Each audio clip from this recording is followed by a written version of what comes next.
If you want to make cast iron pizza like this in your home oven, it's super easy to make and the only equipment you need is a pan. Fluffy, crunchy, and fried cheesy edges, how can you go wrong? Now let's start with the dough. The recipe's in the caption for one 12-inch pan pizza, but start by mixing the dry ingredients, then the wet ingredients until everything's incorporated. Cover for 30 minutes and let it rest, then wet your hands and fold the dough over itself, aka slap and folds or stretch and folds.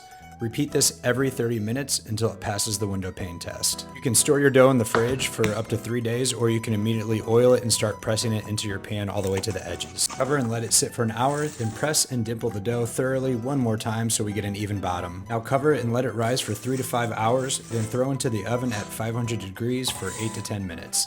Let it rest upside down on a cooling rack for another 20 to 30 minutes, then back into an oiled or buttered pan upside down, a method I learned from my friend Eddie. I prefer cheese first, so that's whole milk mozzarella in the middle and part skim mozzarella for the edges, then sauce on top, and then add your toppings. I don't think you can have enough pepperoni here. Back into the oven for 8 to 10 minutes and you get this beauty.